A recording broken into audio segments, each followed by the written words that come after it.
At eto na ang tambayan ng mga mahilig saan. MILF, MILF, My Intimate Love and Fantasies.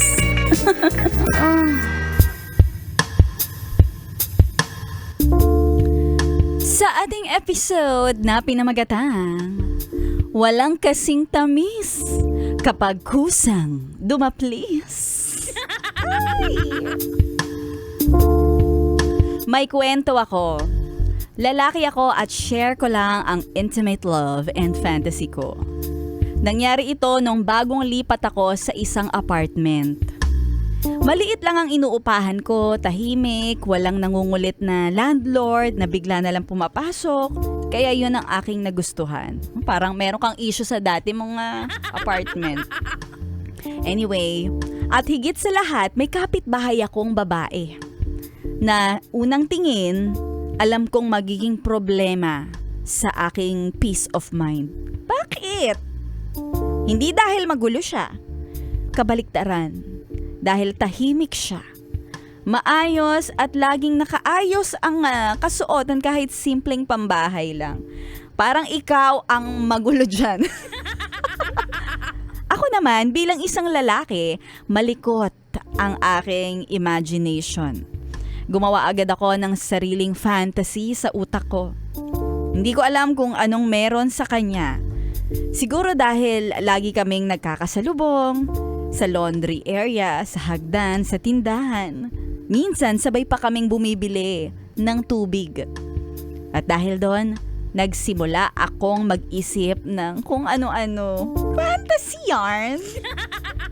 Kapag ngumiti siya, may meaning. Kapag tumingin siya, may meaning din. Ay nako, ikaw talaga delulo ka na kuya. Minsan nga sinabi lang niya, pakisara ng gate. Pero sa isip ko, parang may background music na agad. Doon ko na-realize na malala na pala ako. Buti alam mo. Isang gabi, habang nakahiga ako ay may kumatok. Napabangon ako.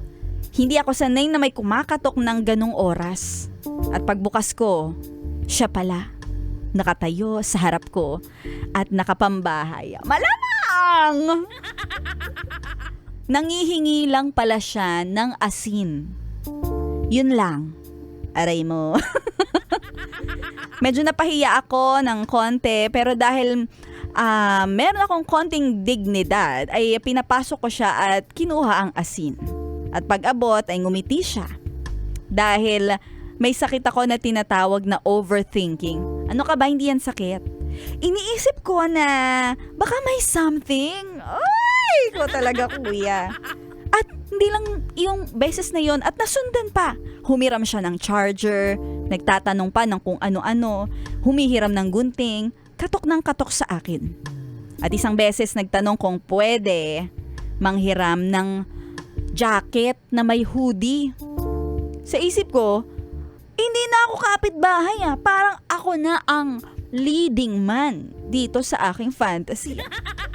Ang problema, hindi niya alam na fantasy ko siya. Isang gabi, nagkatabi kami sa maliit na sala ko habang nanonood. Tahimik at may tensyon. Nagkatinginan kami. At sa pagkakataong iyon, hindi na ako nag-isip dahil nagtukaan na kami. Sandali lang, pero sapat para ma-confirm ko na hindi pala ako delulu o delusional. May nangyari. Nag-churot kami. At dahil pareho kaming single, wala naman akong nakikitang problema. Nagpatuloy pa nga ang gabi. Sa lambing na matagal ko nang ini-imagine. Sa madaling salita, natupad ang fantasy ko. Oh. At ilang araw matapos ang gabing iyon, ay nagtanong ako na bakit parang planado ang lahat. At ngumiti siya. Dahil sabi niya, syempre gusto kita. Kaya lahat ng panghiram ko sa'yo o paghiram ko sa'yo ng charger, asin, ay strategy ko yun. Tara! Aray naman ni ate girl. Doon ko na-realize, hindi pala ako malas sa pag-ibig. Torpe lang talaga ako at buti na lang matapang siya. Kaya ngayon, malapit na kaming ikasal. At kapag tinatanong ako kung paano nagsimula ang love story namin, simple lang ang sagot ko. Nanghingi siya ng asin, pero puso ko ang kanyang kinuha sa akin. Ay!